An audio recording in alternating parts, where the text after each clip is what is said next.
හරිද? අයිබෝන් අපි අද කරන්න හැදුවේ මේ පාස් පේපර් වල රචනාවල 5-6 ප්‍රශ්න. ඒ කියන්නේ මේ ප්‍රශ්න දෙක අහන්නේ මොනවද? ෆිසිකල් නැත්නම් භෞතික රසායන ෆිසිකල් කෙමිස්ට්‍රි වලින් අහන්නේ. ඒකේ අහන පාඩම් ටිකක් තියෙනවා. එකක් තමයි මෙන්න මේ පාඩම් ටික. ඒක තුනම අහන්නේ සමතුලිතතාවය. හරිද? සමතුලිතතාවය ඊට පස්සේ අහනවා එන්තැල්පි. අර ශක්ති විද්‍යාව. ඊට පස්සේ වායු සහ චාලක රසායන. ඔන්න ඔය පාඩම්කින් තමයි ප්‍රශ්න දෙක හැදලා තියෙන්නේ. හරිද? සංකර ප්‍රශ්න දෙකක්. ඒ කියන්නේ මේ දෙකම මේ ප්‍රශ්න දෙක විභාගයට කරලා තියෙන්නේ ලකුණු 100න් නම් 15ක් හම්බ වෙනවා. ඒ කියන්නේ රචනා පේපරේ 100න් ගත්තොත් නැතුව කෙලින්ම ෆුල් පේපරේ ලකුණු 15ක් හම්බ වෙනවා මේ ප්‍රශ්න දෙකට විතරයි. ෆුල් පේපරේ ලකුණු 15ක් නැත්නම් 7.5 එක ප්‍රශ්නයකට හම්බෙන්නේ 7.5යි. ප්‍රශ්න දෙක රචනා එකකට. ඒතකොට ඒ දෙක කියන්නේ 7.5 15ක් තමයි. ලකුණු 15ක් වතන කෙලින්ම ගන්න පුළුවන් මෙන්න මේ පාඩම. සමතුලිතතාවයේ ඉඳි වායු චාලක රසායන. ඒ කියන ෆිසිකල් පාඩම් 4 තමයි උතෙන් දෙන මේ සමතුලිතතාවය තමයි වැඩිපුරම අහන්නේ. එතෙන් දැන් කොටස චාලක රසායන වායු ඔය ප්‍රශ්න දෙකේ තියෙනවා. හරි. එතකොට සමතුලිතතාවය කරන්න කොහොමත් මේ වායු ටික දැනගන්න ඕන. මොකද වායු දී සමාන ඉන්නාටි ඔය ගන්න වෙනවා මේ මෙන්න. තේරුණාද? අපි මුලින්ම 2006 ප්‍රශ්නේ කරන්න ගමු. 2006 පස්වෙනි ප්‍රශ්නේ. රචනාවල පස්වෙනි ප්‍රශ්නේ.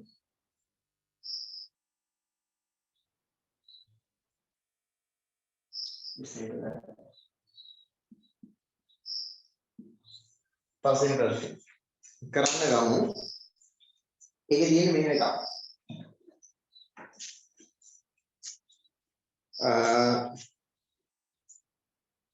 පැසවීම නැත්නම් ෆර්මන්ටේෂන් නම් ක්‍රියාවලිය මගින් ග්ලූකෝස් මධ්‍යසාර සහ කාබන් ඩයොක්සයිඩ් බවට අසම්පූර්ණව ඔක්සිකරණය කිරීමෙන් යීස්ට් සෛල තම ශක්ති අවශ්‍යතාවයන් සපුරා ගන්නවා. මෙම ක්‍රියාවලිය පහත දැක්වෙනසේ නිරූපණය කළ හැකිය. හරිද? එතකොට මෙන්න මේ ග්ලූකෝස් වල පැසීම කියන ක්‍රියාවලිය තියෙන ඔබ බයෝ කරන කට්ටිය දන්නවා යීස්ට්ලා කරන්නේ ග්ලූකෝස් ටික නැත්නම් ග්ලූකෝස් සුක්‍රෝස් කියන මාධ්‍යයකට දැම්මොත් යීස්ට්ලා ඒගොල්ලෝ ඉතනෝල් හදනවා කාබන් ඩයොක්සයිඩ් පිට කරනවා නේ. ඊට පස්සේ සාමාන්‍ය අපේ ඇඟේ සෛල වලදී නම් කෙලින්ම ග්ලූකෝස් ටික කාබන් ඩයොක්සයිඩ් හා ඔක්සිජන් බවටම ඔක්සිකරණයට ලක් වෙනවා. යීස්ට්ලට එහෙම සම්පූර්ණ ඔක්සිකරණය කරන්න බෑ. යාලා අසම්පූර්ණ ඔක්සිකරණයක් තමයි කරන්නේ. ඒක තමයි පැසවීම කියලා කියන්නේ. ෆර්මන්ටේෂන් කියන්නේ. එතකොට ඔන්න ඒ ක්‍රියාවලියේදී ශක්ති ප්‍රමාණයක් පිට වෙනවා. අන්න ඒ ප්‍රතික්‍රියාව යාලා මෙතන දීලා තියෙනවා. කොහොමද දීලා? මෙයාලා එතකොට තේරෙන්න ඕනේ ශක්ති පිටවීමක් ප්‍රතික්‍රියාවක් සිදලා ශක්ති පිටවීමක් කියලා කියනකොට දැන් බයෝ කොර්පොරේට් කට්ටිය මේක පයින් අපි දන්නේ නැහැ පැසවීම කියන එක අපි දන්නේ නැහැ. එහෙම අවුලන්නේ පැසවීම කියන එක අපිට අදාළ වෙන්නේ නැහැ. අපිට දීපු ප්‍රතික්‍රියාව ගැන විතරක් හිතන්නේ. මේ ප්‍රතික්‍රියාවේ අහන්නේ එන්තැල්පි ප්‍රශ්න. හරි. අපිට අර පැසවීම කියන එක දැනගත්තත් එකයි නොදැනගත්තත් එකයි. ඉතින් ඒක වැඩ නැහැ. එතකොට මේක අහනවා මේ සමීකරණය දීලා තියෙනවා ග්ලූකෝස් සහ මධ්‍යසාර යන මේවායේ සෙල්සියස් අංශක 25 දී සම්මත දහන එන්තැල්පි මෙන්න මේ 2808 කිලෝ ජූල් මෝලයට කියලා තියෙනවා. අනිත් කිලෝ ජූල් මෝලයට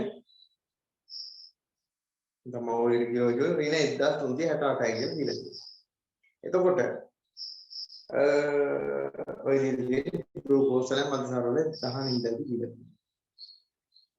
පළවෙනි ප්‍රශ්නේ අහනවා ග්ලූකෝස් ඝනය සහ මදසාර ද්‍රවය කියලා යන මේවා ජලයේ බියවීමේදී සිදුවන එන්ටල්පි විපර්යාසය නොසලකා හැරිය හැකි බව උපකල්පනය කරමි. ඒ කියන්නේ ග්ලූකෝස් ජලයේ දිනනකොට තාප අවශෝෂක ප්‍රතික්‍රියාවක් සිද්ධ වෙනවා. හැබැයි ඒක නොගිනිය හැකි තරම් කුඩා කියලා සලකනකොට ඒක එතන ශක්ති විපර්යාසයක් එන්ටල්පි විපර්යාසයක් සිද්ධ වෙනවා කියන හිතන්න එපාලු. නොගිනිය හැකි සලකා හැරිය හැකි බව උපකල්පනය කරමි. සෙල්සියස් අංශක 25 දී ග්ලූකෝස් මවුල 2.5ක් යීස්ට් මගින් පැස වූ විට මුදෑ හැරෙන ශක්ති ප්‍රමාණය ගණනය කරනවා. හරිද? ඊට පස්සේ ආයෙ අහනවා දෙවෙනි කොටසින් ග්ලූකෝස් යම් ප්‍රමාණයක් පැසවීමේදී මුදා හැරෙන ශක්තිය සහ එම ග්ලූකෝස් ප්‍රමාණයම මිනිසා තුළ ශ්වසනය වීම මගින් මුදා හැරෙන ශක්තිය යන්නේ අතර අනුපාතය කියලා ඔහොමයි. සටහන් කියලා දීලා තියෙනවා ශ්වසනයේදී ග්ලූකෝස් සම්පූර්ණයෙන්ම ඔක්සිකරණය වේ. හරි. ඒ කොටසෙන් අහන්නේ ඔච්චරයි. ලකුණු 4ක් දීලා තියෙනවා කොටස. එහෙනම් එතකොට එන්ටල්පි කොටස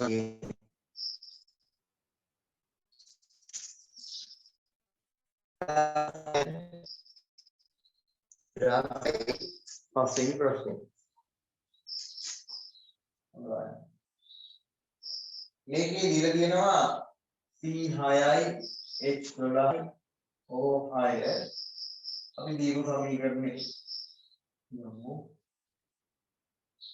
මොනෝ සමීකරණයක් තියෙන්නේ ඒක C2H5OH සහ O2 බවට යනවා කියලා තියෙනවා. ඔය තමයි ප්‍රතික්‍රියාව. ඔය ප්‍රතික්‍රියාවට අදාළ එන්ටල්පි විපර්යාසය හොයලා අහන්නේ අපිට ග්ලූකෝස් මවුල 2.5ක් යීස්ට් වලින් පැසෙවට පස්සේ මුදා හැරෙන ශක්ති ප්‍රමාණය. අපි මුලින්ම හොයමු යීස්ට් මවුල ග්ලූකෝස් මවුල එකක් ඔක්සිකරණය කරවමින් යීස්ට් ළමකින් පැසීමට ලක් කරවමින් කොච්චර ශක්ති ප්‍රමාණයක් පිට වෙනවද? හරි. අපි මේ දීපු දත්ත ටික පොඩ්ඩක් ලියාගමු ඉන්නේ. හරිද? අපිට දීලා තියෙන මෙන්න මේ දත්ත. එකක් තමයි ග්ලූකෝස් වල දහන එන්ටල්පි. හරිද? ඔන්න බලන්න. මම ඒක ලියන්නම්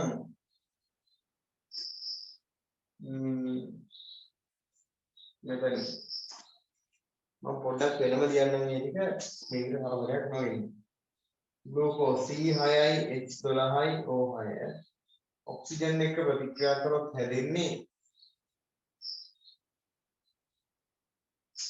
කාබන් ඩයොක්සයිඩ් දාන ජලය. හරිද? කාබන් ඩයොක්සයිඩ් දාන ජලය. එතකොට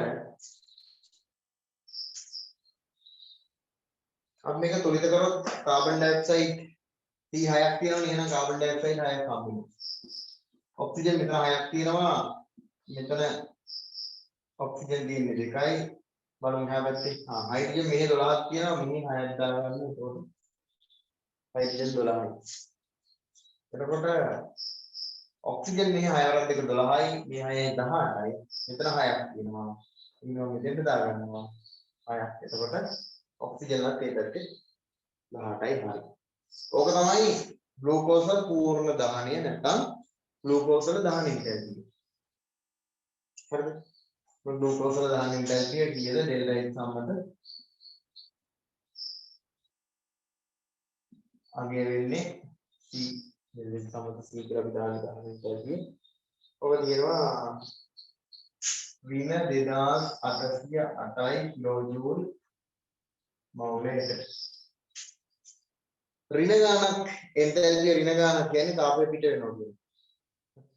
තාපදායක ප්‍රතික්‍රියාවක්. ඊට පස්සේ අහනවා ඊට පස්සේ කියනවා මෙයා මධ්‍යසාරවල සම්බන්ධ දහමින් දැල්වි දීලා තියෙනවා C2H5OH ඔක්සිජන් එක දාන කරෝතින් ඒත දෙන්නේ කාබන් ඩයොක්සයිඩ් ජලයයි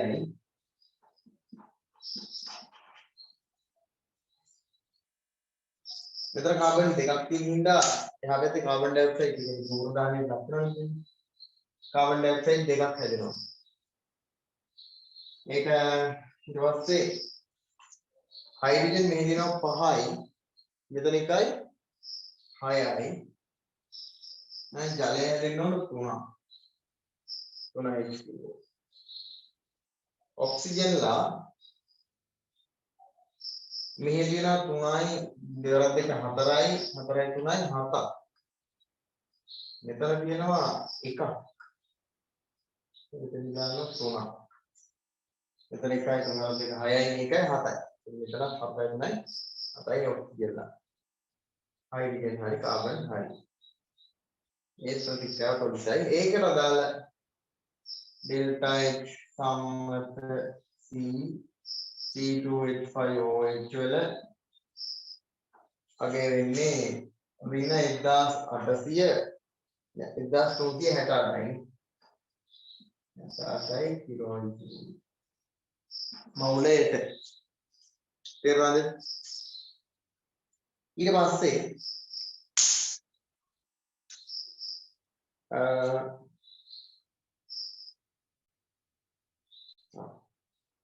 මේ කියනවා නේද ග්ලූකෝස් ඝනය ජලයේ දියවීමේදී සිදුවන එන්තැල්පි විපර්යාසය නොසලකාරිනි. හරි අපි ඒක සලකන්නේ නැහැ. මොන බලන්න ග්ලූකෝස් ඝනය මේ මේවට මේ භෞතික තත්ත්ව දානවා මේක ඝනයක් මේක ගෑස් එකක් මේක ඝනයක් ගෑස් එකක් මේක ලික්විඩ් එකක් හරිද මේක ඝනයක් සොලිඩ් එකක් මේක ගෑස් එකක් මේකත් ගෑස් එකක් මේක ලික්විඩ් එකක්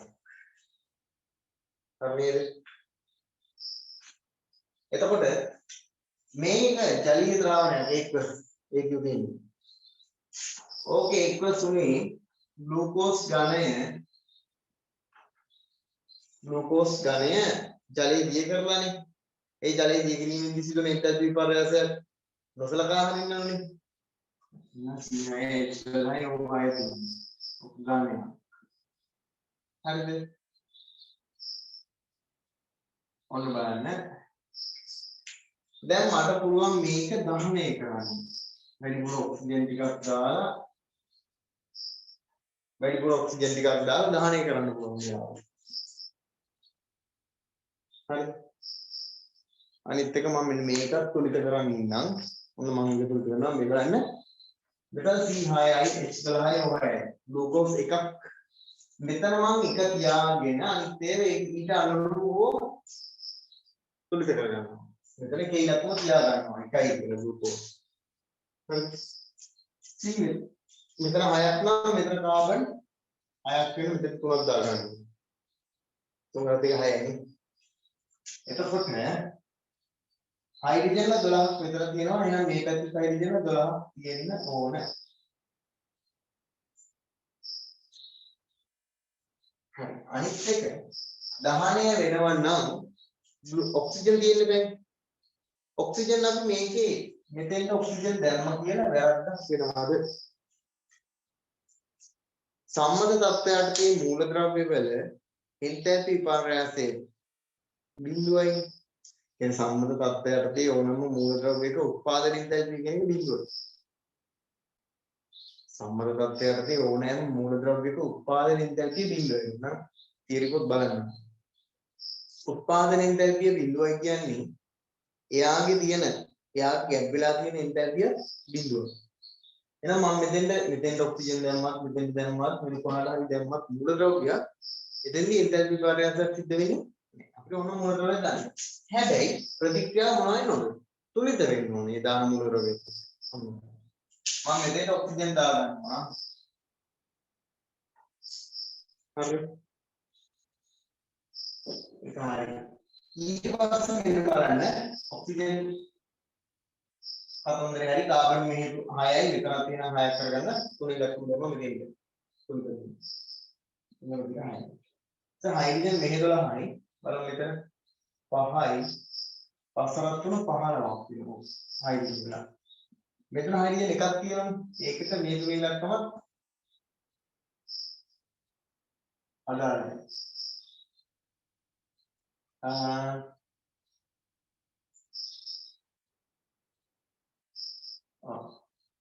මොන බලන්න මේක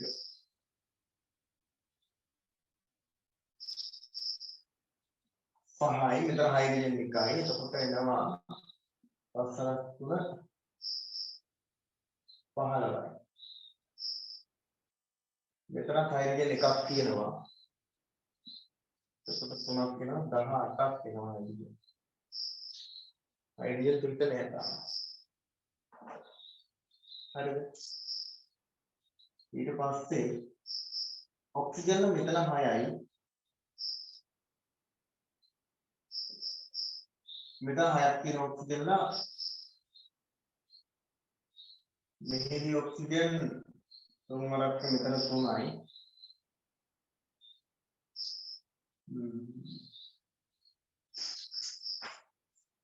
මෙතන කාබන් ඩයොක්සයිඩ් දෙකක් මෙතන සෝරි කාබන් ඩයොක්සයිඩ් දෙකකුත් මෙතනවා සෝරි මට මෙතන මුලින්ම හොඳ අපිට වැරදිනවා කාබන් ඩයොක්සයිඩ් දෙකක් හැදෙනවානේ දෙකයි කාබන් ඩයොක්සයිඩ් හැදෙනවා කියලා කියනවා ඊට පස්සේ බලන්න මෙතන එහෙනම් කාබන් ඩයොක්සයිඩ් කාබන් 6ක් තියෙනවා 6න් මෙතන කාබන් ඩයොක්සයිඩ් දෙකක් හැදලා තියෙනවා කියන්නේ මෙතන කාබන් වල 4 දෙකක් තියෙනවා මේවා දෙකක් හැදෙනවා තේරුණාද අන්න මෙතන කාබන් 6යි මෙතන කාබන් දෙකක් 4යි මෙතන 2යි 6යි තමයි දුරිට කරන්නේ ඊට පස්සේ බලන්න හයිඩ්‍රජන් මෙතන 12ක් ඉන්නවා මේ පැත්තේ හයිඩ්‍රජන් බලන්න මෙතන 5යි මෙතන එකයි 6යි ඔක්කොම හයිඩ්‍රජන් 6ක් උතන ඉන්නවා 6 වරක් 2 එතකොට එන්නේ කීයද හයිඩ්‍රජන් 12යි අවුලක් නැහැ මේ පැත්තේ 12යි මේ පැත්තේ හයිඩ්‍රජන් 12යි ඊට පස්සේ ඔක්සිජන් බලමු ඔක්සිජන් මෙතන මේ පැත්ත බලන්න දැන් මේ පැත්තේ අපි මොකුත් වෙනස් කරන්න යන්නේ නැහැ වෙනස් කරොත් ආයි කුලික නැති වෙනවනේ මෙතන දෙවරක් මෙතන ඔක්සිජන් එකයි දෙවරක් කියන්නේ එතන ඔක්සිජන් දෙන්නනේ මෙතන ඔක්සිජන් දෙවරක් දෙක 4යි ඔක්කොම ඔක්සිජන් ඉන්නවා මේ පැත්තේ 6යි තේරුණාද ඔක්සිජන් මේ පැත්තේ 6යි ඒ පැත්තේ 6යි ඉන්නවා මොකද කරන්නේ මෙහෙත් 6ක් ඉන්නවා මෙතනම 6ක් ඉන්නවා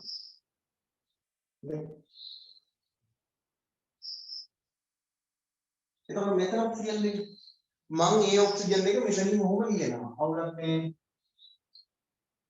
මොකද මෙහි තිබිච්ච ඔක්සිජන් කියන මූලද්‍රව්‍ය එහා පැත්තේ ලියුවොත් කියලා අවුලක් වෙන්නේ සම්මත තත්ත්වයටදී මූලද්‍රව්‍යකින් දැල්දී බිඳුවක් මම මොඩියලක් දානවා මේක ගෑස් මේක HU මේක ගෑස් මේක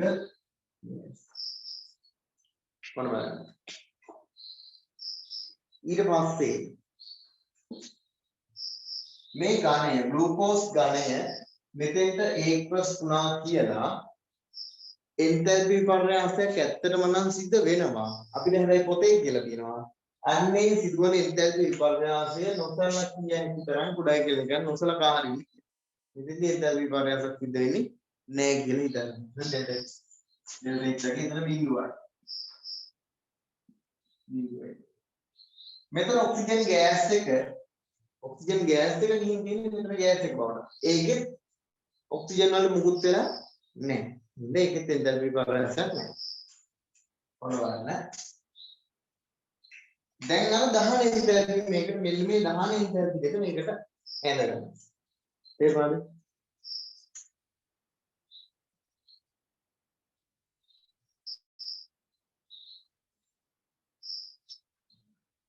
ඒක කරන්නේ කොහොමද? ඔන්න බලන්න. අපි ග්ලූකෝස් යනවා. ග්ලූකෝස් ඝනය වැඩිපුර ඔක්සිජන් එක්ක දහනය කරවමින් කාබන් ඩයොක්සයිඩ් ජලය හැදෙනවා. ඒක හරියනේ. එක ග්ලූකෝස් එකකින් කාබන් ඩයොක්සයිඩ්ලා 6 දෙනෙකුයි ජලය 6කුයි හම්බ වෙනවා. ඔන්න බලන්න. එහෙනම් ඔක්සිජන් මෙතන තියෙනවා. කාබන් ග්ලූකෝස් මෙතන තියෙනවා ධනය. ඒක දහනයම පූර්ණ දාණයට ලක් වුණොත් කාබන් ඩයොක්සයිඩ් සහ ජලය හැදෙන්නේ. CO2 සහ ජලය තමයි හැදෙන්නේ. gas liquid. කාබන් ඩයොක්සයිඩ් හැදෙන්න ඕන කීයද? මේ එකකට මේවා 6ක් හම්බ වෙනවා. ජලයක් හම්බ වෙනවා 6ක්. හරි. එතකොට එන්තැල්පි විපර්යාස මෙතන ග්ලූකෝස් එකයි. එහෙනම් එතන එන්තැල්පි විපර්යාසත් අපිට කෙලින්ම දාන්න පුළුවන්. ග්ලූකෝස් වල දහන එන්තැල්පි. ඩෙල්ටා H සම්මත C6H12O6 ග්ලූකෝස් සමානයි ඍණ 2808යි කිලෝජූල් මොල් Z. තේරුණාද? ඊළඟට ඔන්න බලන්න.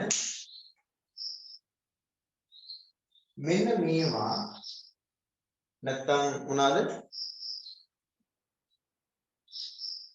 එතනෝල් වැඩිපුර ඔක්සිජන් එක්ක දහනය කරනවා. ඔක්සිජන් මෙතන තියෙනවා, එතනෝල් මෙතන තියෙනවා. කාබන් ඩයොක්සයිඩ් පාඩුවේ ඉන්නවා. මේ කාබන් ඩයොක්සයිඩ් ගෑස් එක කොතන තියෙන්නේ? ඒ ගෑස් එක මෙතෙන්ට ඇවිල්ලා. කාබන් ඩයොක්සයිඩ් ටික ගෑස් විදිහට මෙතෙන්ට ආව කියන්නේ ඒකෙන් එන්තැල්පි විපර්යාසයක් ඇති වෙන්නේ නෑ. මොකද මෙතන තිබුණු කාබන් ඩයොක්සයිඩ් ගෑස් මෙතන තිබුණු කාබන් ඩයොක්සයිඩ් ගෑස්. ඒක කායික ප්‍රතික්‍රියා කරන්නේ නෑ. එන්තැල්පි විපර්යාසයක් ඉක්මනට වෙන්නේ නෑ. මෙයා ඔක්සිජන් එක්ක ප්‍රතික්‍රියා කරොත් බලන්න මෙතන මෙයා ඔක්සිජන් 3ක් එක්ක ප්‍රතික්‍රියා කරලා කාබන් ඩයොක්සයිඩ් දෙකකුයි ජලය තුනකුයි හදනවා. හරි. කාබන් ඩයොක්සයිඩ් දෙකකුයි ජලය තුනකුයි හදනවා. මේ එක්කෙනෙක්. හැබැයි මෙතන එතනෝල කීයක් ඉන්නවද? දෙන්නෙක් ඉන්නවා. දෙන්නෙක් නම් එතනෝල්ලා එක්කෙනෙක් ඔක්සිජන්ලා තුන් දෙනෙක් එක්ක ප්‍රතික්‍රියා කරලා කාබන් ඩයොක්සයිඩ් එකකුයි ජලය තුනකුයි හදනවා නම් එතනෝල්ලා දෙන්නේ ඔක්සිජන් 6ක් එක්ක ප්‍රතික්‍රියා කරලා කාබන් ඩයොක්සයිඩ් 4කුයි ජලය 6කුයි හදනවා. මොන බලන්න. ඕන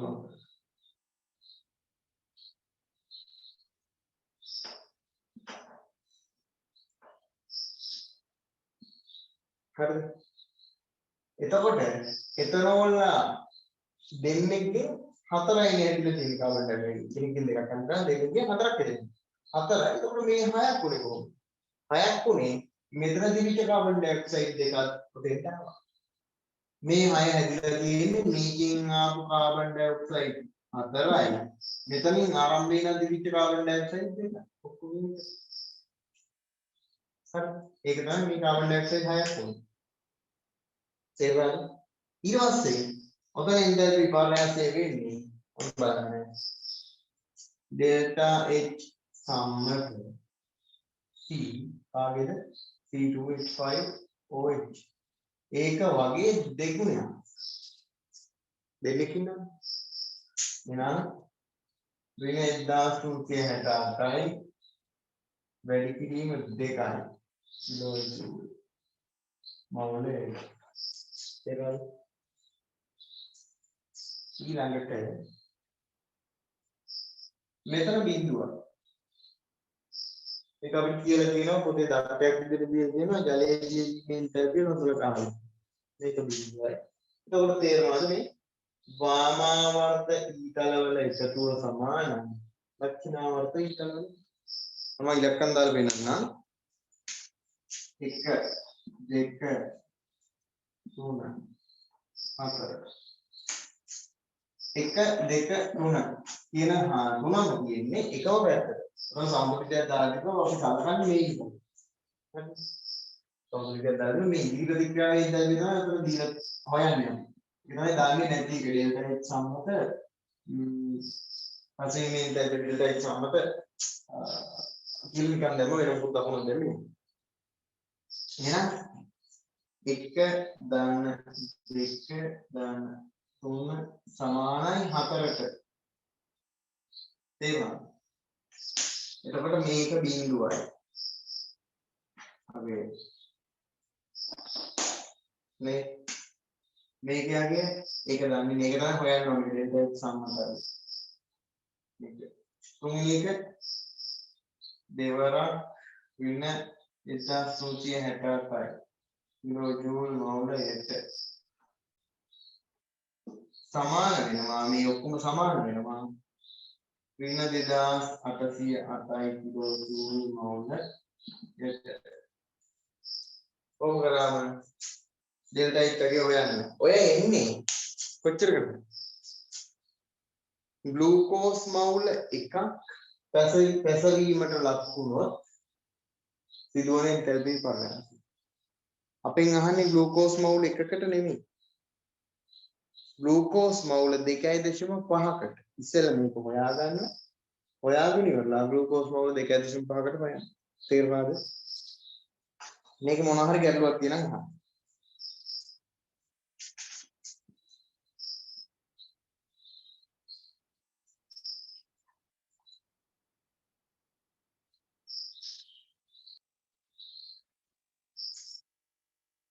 හරිද? අනු මම මේකේ සුදුරියම කරන්න.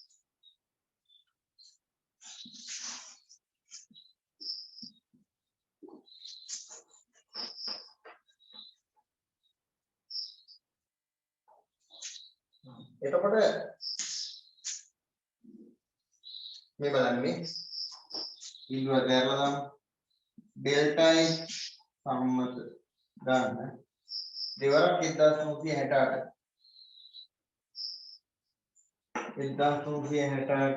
ඉගෙන දෙක 10 එකක් ඉතින් දෙවරක් 6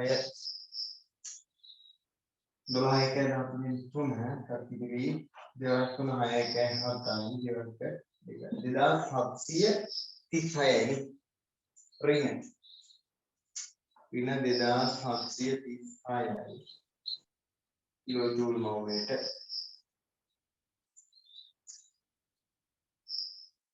සමාන වෙනවා 2808 හරි නේද?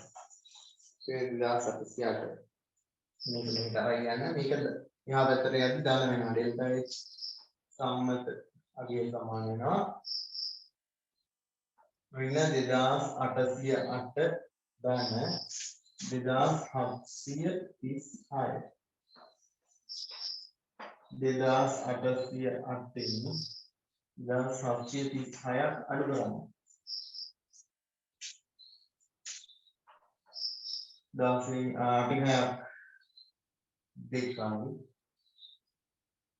10න් 3ක් 7යි බිඳුවයි බිඳුවයි ඍණ 72යි කිලෝජූල් මවුල ඉඩට ඕක මොකද්ද ඔය කියුවේ අපි ග්ලූකෝස් මවුලයක් පැසවීමේදී සිදුවන එන්තල්පි පරිණාමය ග්ලූකෝස් මවුලයක් පැසවුවා අපෙන් අහලා තියෙන මවුලයක් නෙමෙයි මේ උවේ E6යි H12යි O6 මවුල එකක් පැසවීමේ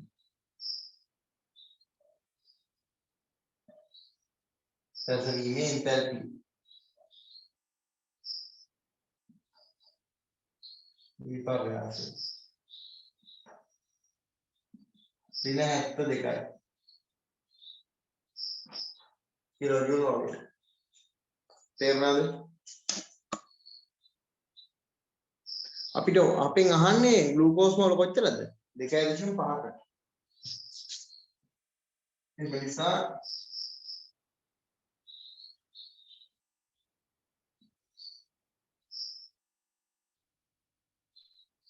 මේක හොයන්න 70 ඍණ 72 වැඩි කරන්න 2.5න්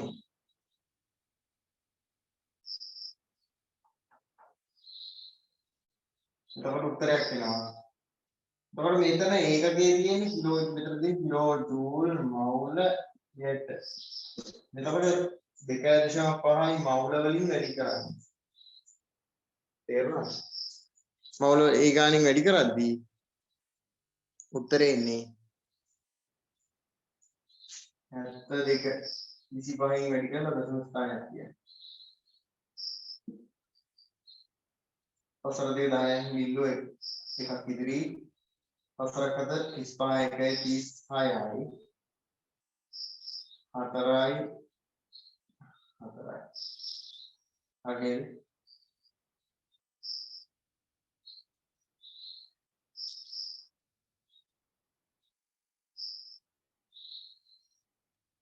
ඊට පස්සේ බිඳුවයි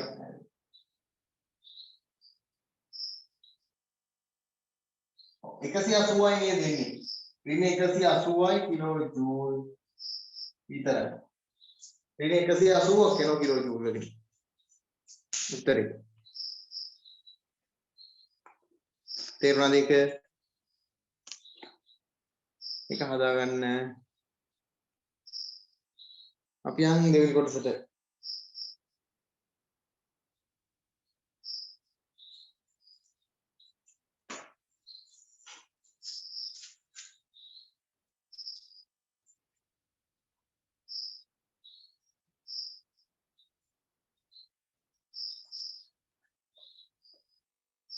අපි යන් ඊළඟ කොටසට.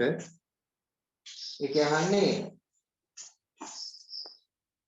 ග්ලූකෝස් යම් ප්‍රමාණයක් පැසවීමේදී මුදා හැරෙන ශක්තිය සහ එම ග්ලූකෝස් ප්‍රමාණයම මිනිසා තුළ ශ්වසනය වීම මගින් මුදා හැරෙන ශක්තිය යන මේවා අතර අනුපාතය. අපි දැන් ග්ලූකෝස් යම් ප්‍රමාණයක් නැත්නම් ග්ලූකෝස් මවුල් එකක් පැසවීමේදී පිටවන ශක්තිය හොයාගන්නවා. අපි දැන් හොයාගන්න ඕන ග්ලූකෝස් මවුලයක් මිනිසා තුළ ශ්වසනයේදී පිටවන ශක්තිය කොච්චරද? මිනිසා තුළ ශ්වසනයේදී පිටවන ශක්තිය කියන්නේ ග්ලූකෝස් පූර්ණ දහනය වීමේදී සිදුවන එන්තල්පි ප්‍රාප්තිය. ග්ලූකෝස් පූර්ණ දහනයක් කියලා කියන්නේ සම්පූර්ණ ඔය මොකද?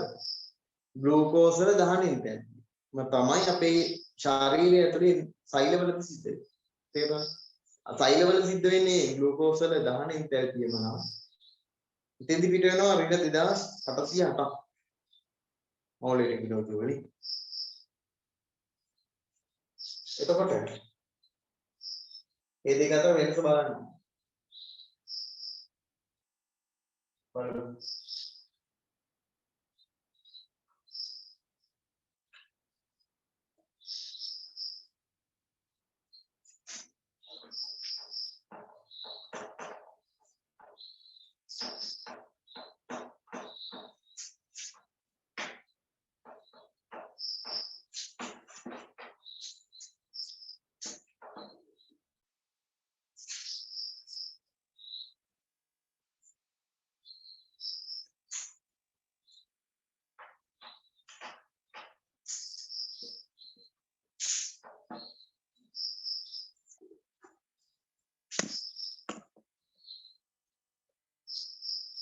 හරි.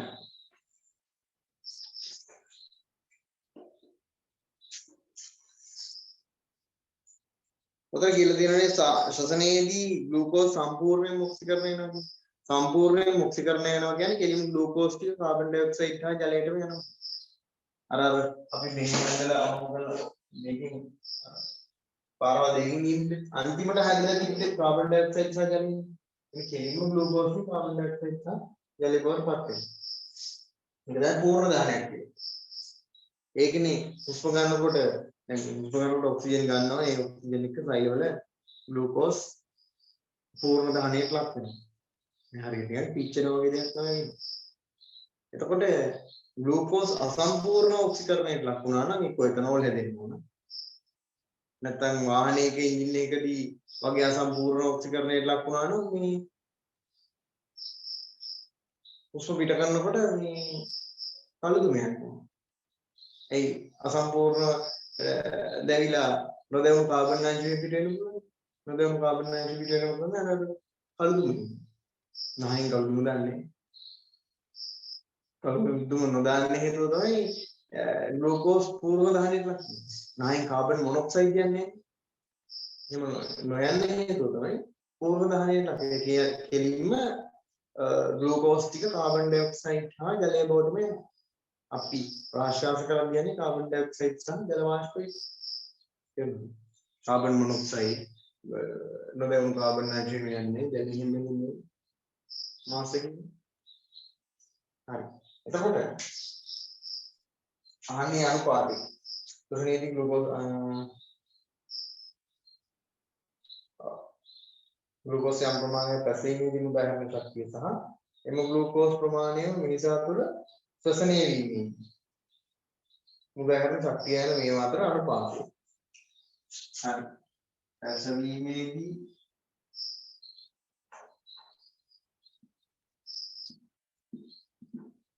ශ්වසනය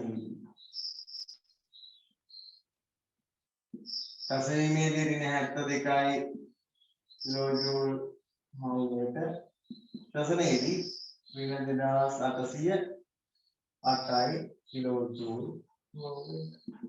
එනිසා තුළ ග්ලූකෝස් මවුලයක් මම පොඩ්ඩක් ඇදී යන ශ්වසනයේදී ඍණ 2808යි කිලෝජූල් මවුලයට. ඔය දෙක අතර අනුපාතය ගන්න. දෙකම 72කින් බෙදන්න. ඍණ 72. එකට 2808 72.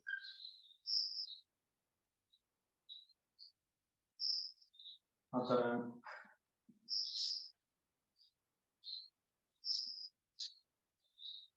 තුනයි.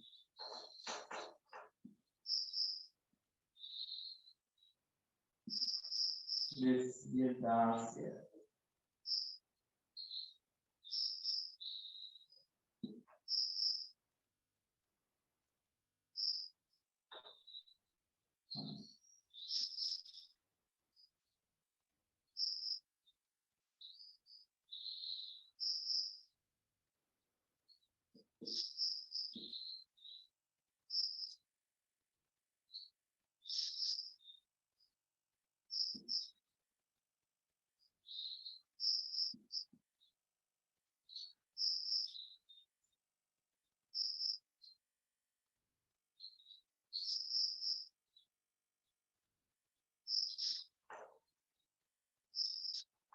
Tisabak tisatay ganak mawawala ni tisatak කියලා ගන්න. සුදුයි මවවල.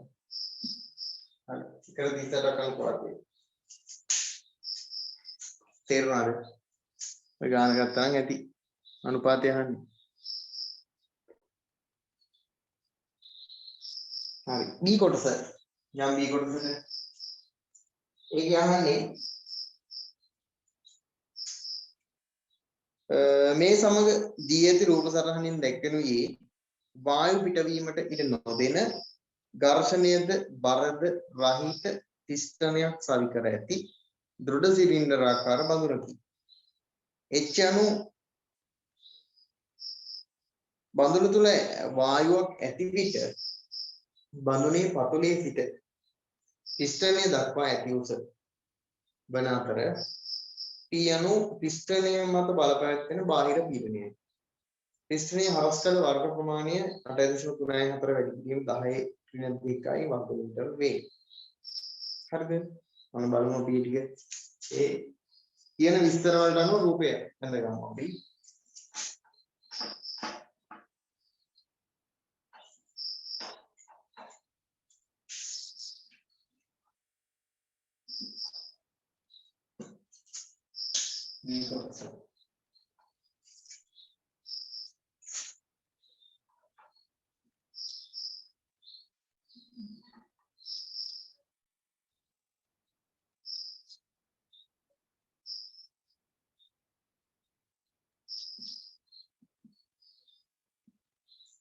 පිස්ටනයක් තියෙනවා. මේක ඇතුලේ මේ උස දීලා තියෙනවා h කියලා.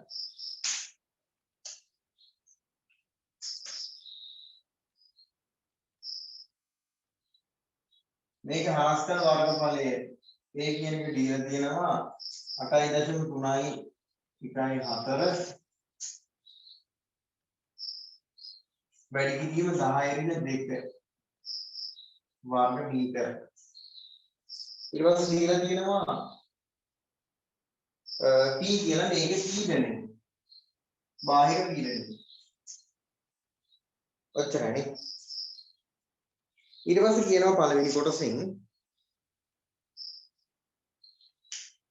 ආරම්භයේදී මෙන්න මේක x වායුවෙන් බඳුන පුරවනු ලැබී බඳුන සහ අන්තර්ගත වායුවෙහි උෂ්ණත්වය සෙල්සියස් අංශක 27ක්ද Pහි අගය 10.5ක්ද පැස්කල් වන විට Hහි අගය මීටර 3ක් වේ.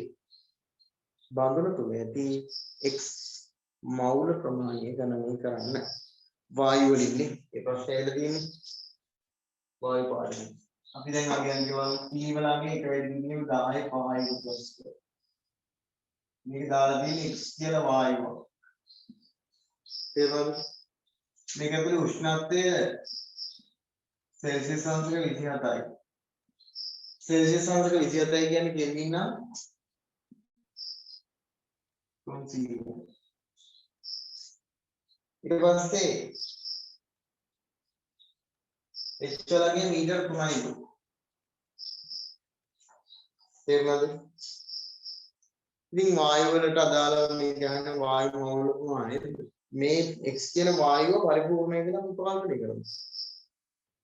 කියලා නැහැ. අපි ඒක උපකල්පනය කරලා ගන්නවනේ x වායුව පරිපූර්ණ නම්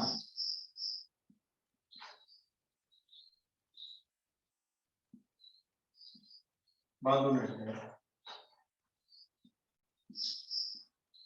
PV සමානයි nRT යෙදී n සමානයි PV යෙදීම R2 අනේ මොකද ගන්නේ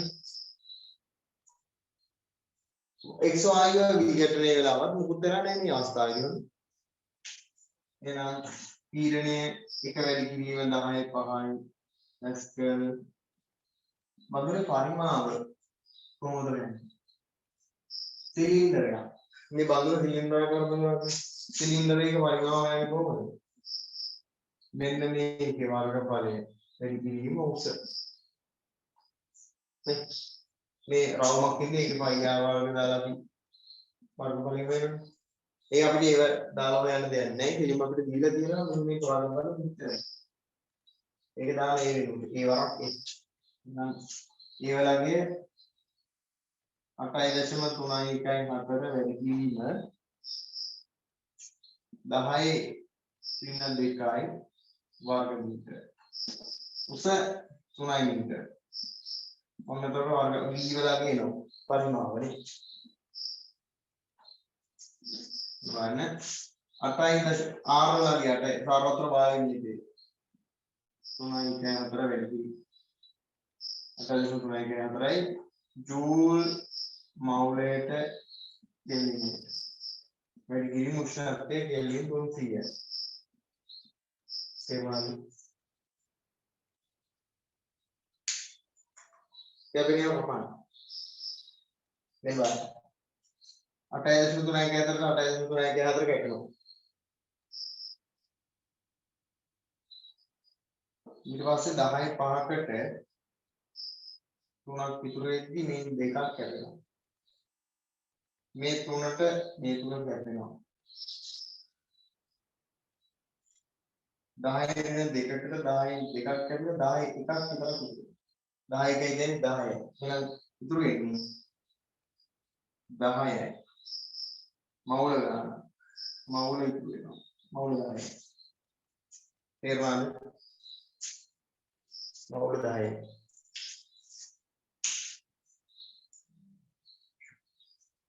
අපි ඒක හදාගමු.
දෙවෙනි කොටසත් බලමු ඉන්නේ.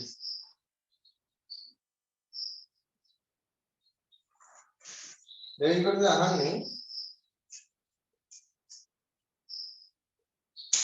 සෙල්සියස් අංශක 80ට වඩා ඉහළ උෂ්ණත්වවලට වත් කළ විට X වියෝජනයේ වී පහත සමතුලිතතාවය ලබා දෙනවා.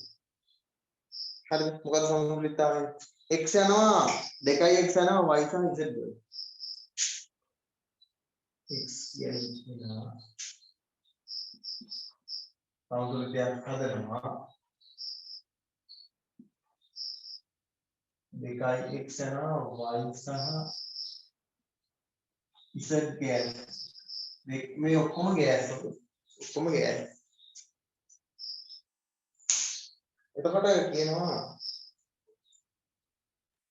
pH අගය 10 පැස්කල් 10 ලෙසම පවත්වා ගනිමින් ඉහත එකහි බඳුන රත් කර අන්තර්ගත වායු වලට උෂ්ණ ඒ කියන්නේ 127 දක්වා එතනදී වල x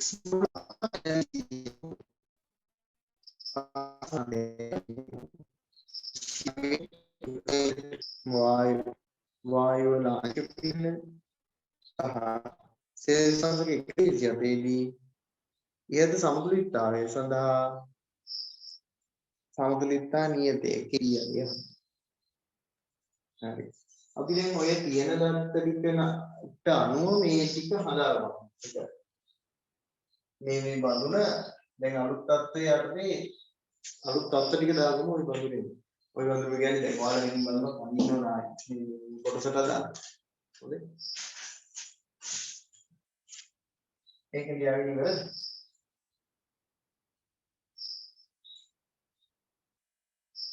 මම දැන් මේ බඳුන වෙනස් කරනවා. ඔයාලා උසම ඊට තුනක් තියෙන්නේ.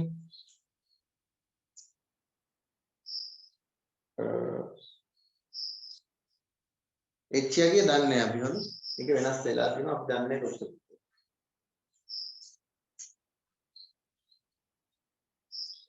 දැන් මේක ඇතුලේ උෂ්ණත්වය කෙල්වින් 127 සෙල්සියස්. නිකන් 27 කියන්නේ නම් මම කියන එකත් ඔකට 273ක් දෙක කරාම කියන්නේ 400යි. ඉතින් මේක ඇතුලේ x ගෑස් තියෙනවා y ගෑස් තියෙනවා z ගෑස් තියෙනවා. ඒ වල අගයන්නේ නැසෙන් කියන්නේ පරස්පර වර්ගඵලය. ඊට පස්සේ p වලගේ ඒ විදිහටම තියා ගන්නවලු p වලගේ වෙනස් කරන්න නෑනේ. p විදිහගේ ගානව තියාගත්තලු. බඳුන වත් කරලා තියෙනවා. මේ අවස්ථාවේදී x වල මවුල ගන්න මේකයි. x වලින් මවුල මේක ඇතුලේ තියෙනවා x මවුල. හතරක් සම්පූර්ණයි. y කොච්චර තියෙනවද z කොච්චර තියෙනවද කියලා දන්නේ නැහැ. තේරුණාද? හරි. නෝරන්නේ. දැන් එහෙනම් මෙහෙම කරමු. කලින් අවස්ථාවේ අපි ආරම්භයේදී x වලින් මවුල කොච්චර තිබ්බද කියලා හොයාගමු. ආරම්භක මවුල ප්‍රමාණය මේකට දාමු. x වලින් ආරම්භයේදී තිබ්බ x මවුල කීයද? 10ක්. y තිබෙත් නැහැ z තිබෙත් නැහැ. හැබැයි රත් කරාට පස්සේ කිසියම් ප්‍රමාණයක් විඝටනය වෙලා තියෙනවා. දැන් ඉතුරු වෙලා තියෙන්නේ 4යි. විඝටන ප්‍රමාණය කියලා දානවා. පාද රූපයක් අඳින්න දෙන්න. මම දැන් වපන්න බලන්න.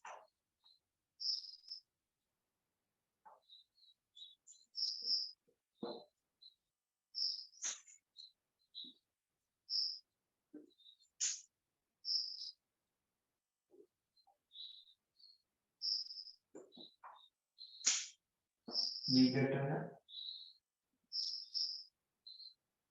ප්‍රමාණය මේකෙන් අපි x ප්‍රමාණයක් ඉගෙනගන්න. නැත්නම් අපි 2x කියලා ගන්නම්. මොකද විදිය 2යි තියෙන්නේ. ඒකම 2x ප්‍රමාණය විඝටනය වෙනවා නම් එතන හැදෙනවා x ප්‍රමාණය. මෙතනත් හැදෙනවා ස්ටෝකියම් කියන්නේ. ඊට පස්සේ ගන්නවා සමතුලිත මවුල ප්‍රමාණය. මේකෙන් 2x ගියාම 10 ඍණ 2x. මෙතන x මෙතන x. ඔහොම 10 ඍණ 2x අපිට අගය දීලා තියෙනවා x වලින් මවුල 4ක් සමතුලිතතාවයේ තියෙනවා. මේක තාත්තයටදී බලමුද x මවුල 4ක් ඇති බව සෑහෙන මොනවා හරි ක්‍රමයකින් යාළුවා හොයාගෙන තියෙනවා. මේක සමානයි 4යි මවුල. 10 රින් 2x සමානයි 4යි මවුල නම් x ගේ හොයමු. 10 රින් 2x සමානයි 4. 2x මෙලියා 4 මිලාව. 10 රින් 4 සමානයි 2x. 6 සමානයි 2x. x සමානයි 3යි මවුල. තේරුණාද? x සමානයි 3යි මවුල. ඒක 3යි මවුල කියන්නේ. එතන 3යි මවුල. 3යි මවුල. දැන් හරි. මේක ඇතුලේ මුළු වාය මවුල ප්‍රමාණය දැන් කොච්චරද? මුළු වාය මවුල ප්‍රමාණය 4යි 3යි 7යි 9යි 10යිම තමයි. හරි.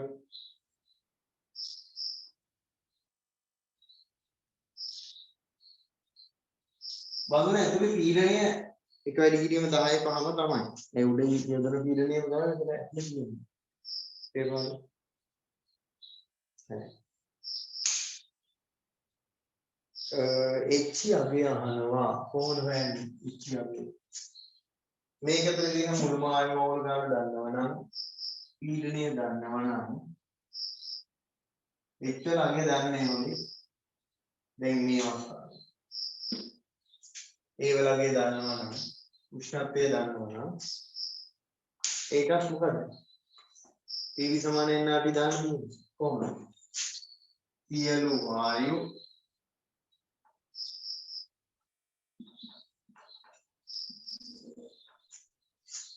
පරිපූර්ණ යයි සලකා. PV සමානයි nr ජෙඩ්. එතකොට මවුල ගණන් ගන්නවා අපි හොයන්න ඕන මෙන්න මේ පරිමාව හොයනකොට පීඩනය කියන්නේ එක වැඩි කිරීම 10යි 5යි. පරිමාව වෙනකොට අපි දානවා මේ 8.3 4 වැඩි කිරීම 10යි 2යි වර්ග විභජන වෙනස් වෙන්නේ. මේක හැදිලා තියෙන්නේ a වර h. a වලගේ 8.3 4යි. හරි. වැඩි කිරීම 10 ඍණ 2 m වර්ග. h වලගේ දන්නේ එක h කියලා ගන්නවා. n වලගේ 10යි මවුල. r වලගේ 8.3 4යි. ජූල් මවුලට කෙල්වින යට. උෂ්ණත්වය මේක කියලා දෙන්නේ. උෂ්ණත්වය 400යි. දෙකක් නේ මේ කෙලවර්ට එක මම මෙතන කිව්වේ. h තනි කරන් අනිත් එක පැත්තකට ගෙන්නන්න. h තනි කරගත්තා 10 වැඩි කිරීම 8.3 4 වැඩි කිරීම 400. දෙකීම එක වැඩි කිරීම 10 5 පැස්කල්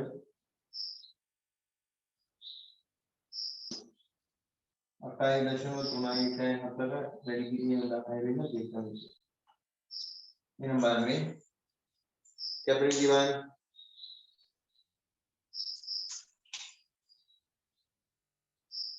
8.314 කැපෙනවා.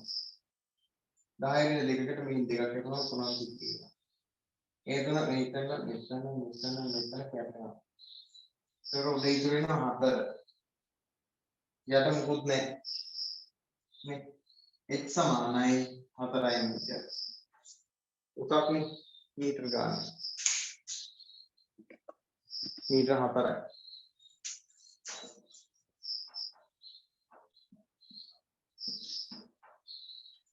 තේරුණාද?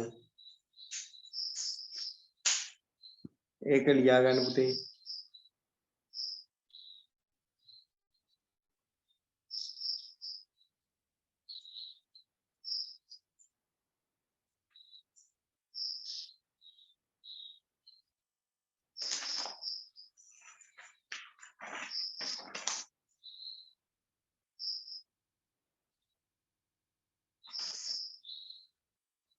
ඔය ටික ලියා ගන්න මොනවා හරි ගැටලුවක් තියෙනවා අහන්න.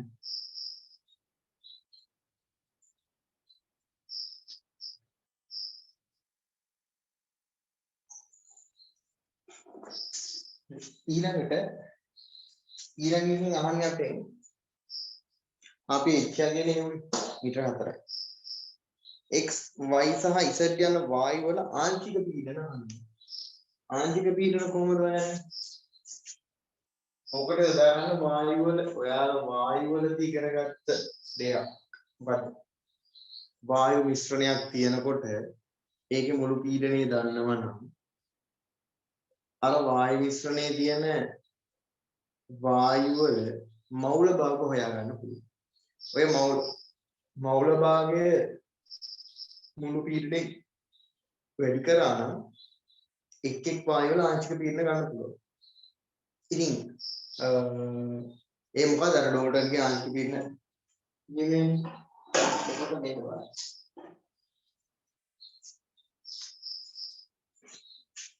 දැන් මුළු පීඩනේ ගන්නවා. එක වැඩි කිරීම 10ක් තමයි. මෞල භාග ටික හදාගන්න.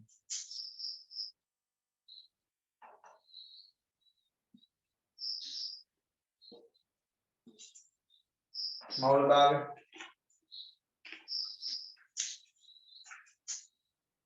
භාග අපි x වලින් ප්‍රකාශ කරන x කියන්නේ නිසාදා x නේ x ගත්තොත් ඒක මොකක්ද x වල මෞල භාගය. ඊයේ 10න් ඔක්කොම 10ක් තියෙනවා. 10න් 4යි. ඕකම විශේෂ මාත්‍රා කියලා කිව්වොත් අපර ඒකකයක් නේ මෞල භාග වල. මෞල භාගයේ ඒකක නේ x y 10න් 3යි. අපි විශේෂ 3යි. x z 10න් 3යි. නැත්නම් විශේෂ අපි දන්නවා ආංශික පීඩනය හොයන්නේ ආංශික පීඩනය අහලා තියෙන්නේ අපි ආංශික පීඩනය හොයන්නේ මෞල භාගය වැඩි කරනවා මුළු පීඩනය නේ ආංශික පීඩන සමානයි මෞල භාගය වැඩි කරනවා මුළු පීඩනය. තේරුණාද?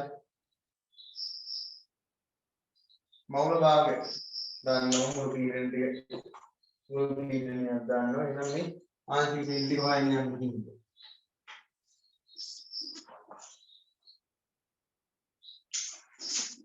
ආංශික පීඩනයේ px සමානයි මෞල භාගය වෙන්නේ 10න් 4යි. මුළු පීඩනයේ මෙච්චරයි. එක වැඩි කිරීම 10යි 5යි.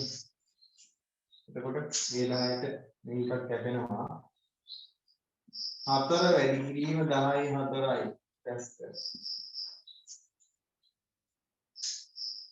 y වල ආංශික පීඩනය 10න් 3 වැඩි කිරීම එක වැඩි කිරීම 10යි 5යි. බිඳුව දශමික වැඩි කිරීම 10 5 කියන්නේ 3 වැඩි කිරීම 10 4යි පැස්කල් pz ආංශික z ආංශික පීඩනය 10න් 3යි වැඩි කිරීම 10යි 4 10යි 5 ඒක 3 වැඩි කිරීම 10යි 4යි පැස්කල් ආංශික පීඩනය ඒකේ ආංශික පීඩනය A කොටස හරි B කොටස හරි ඊට පස්සේ අහනවා සෙල්සියස් අංශක 127 දී ඉහත සමතුලිතතාවය සඳහා සමතුලිතතා නියතය Kp අගය Kp අගය කියන්නේ මොකද්ද පීඩන පද ඇසුරෙන් සමතුලිතතා නියතය Kp අගය පීඩන පද ඇසුරෙන් සමතුලිතතා නියතය ලියනකොට අනිවාර්යෙන් ඔය ඒ ප්‍රකාශනයට අයත් වෙන්න ඕන වායුමය අවස්ථාවේ තියෙන සංයෝග සහ මූලද්‍රව්‍ය පමණයි තේරුණාද වායුමය අවස්ථාවේ තියෙන සංඝටක විතරයි උඩ දාන්න තියෙන්නේ සමතුලිතතාවයේ තිබ්බට හැබැයි වායුමය අවස්ථාව නැත්නම් KP ප්‍රකාශනයට දාන්න බෑ හරි එහෙනම් KP ප්‍රකාශනය ලියමු අපි ඒකත් ලියාගන්න ඕන භාගයට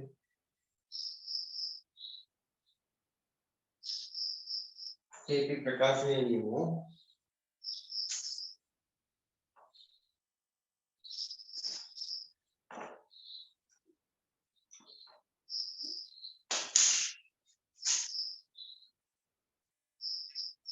KP සමාන වෙනවා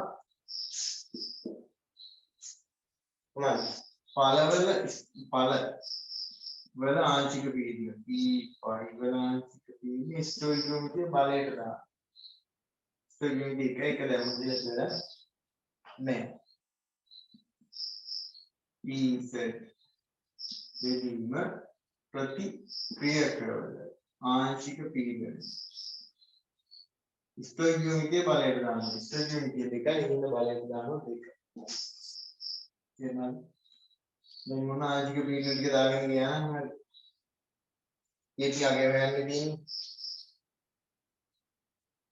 CY yes 3 වැඩි කිරීම 10 3 වැඩි කිරීම 10යි 4යි පැස්කල් වැඩි කිරීම මේකත් 3 වැඩි කිරීම 10යි 4යි PZ පැස්කල් මේක වාක්‍ය කරන්නේ PX 4 වැඩි කිරීම 10යි 4යි පැස්කල් ඒකේ වර්ග වෙනකොට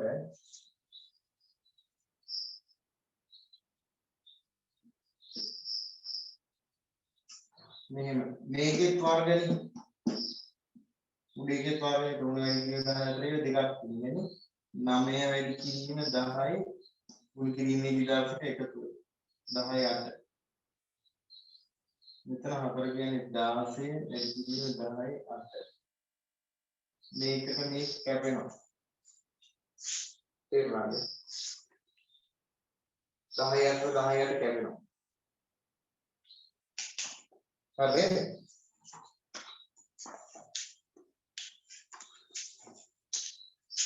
මේකට ලෝක කැපෙනවා 9 වෙදිම 16 කියන්නේ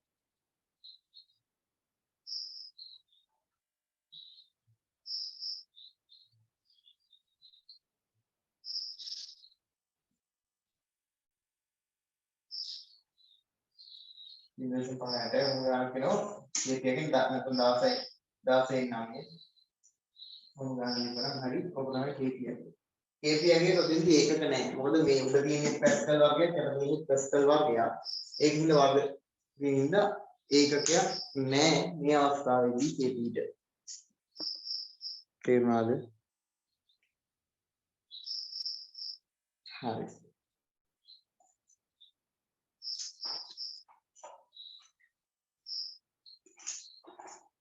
ඒක හදාගන්න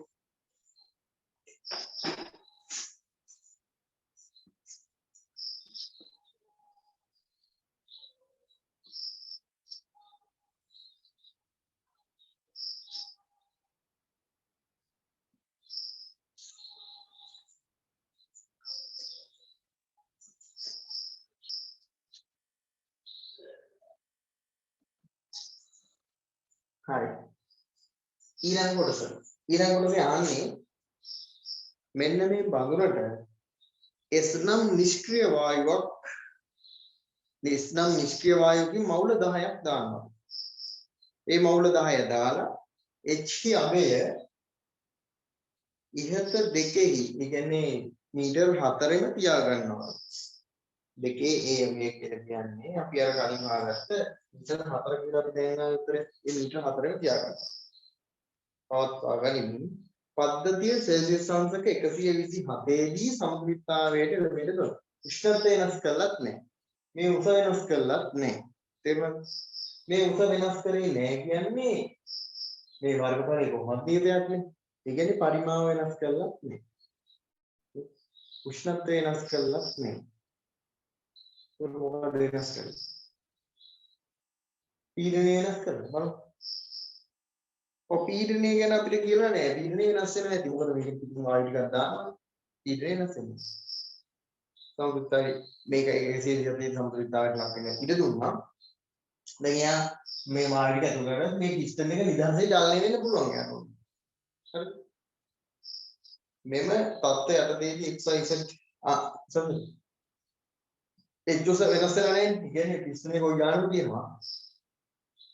මෙම තත්ත්වය යටතේදී XYZ සහ S වායුවන ආංශික පීඩනද P අවේද ගණනය කරන්න.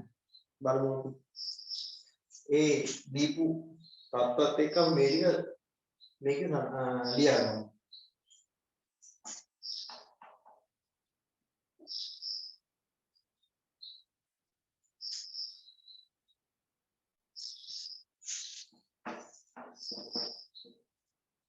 උෂ්ණත්වය වෙනස් වෙලා නැහැ. ඒ ගානමයි මේ XYZ පාල් තියෙනවා මේක ඇතුලේ.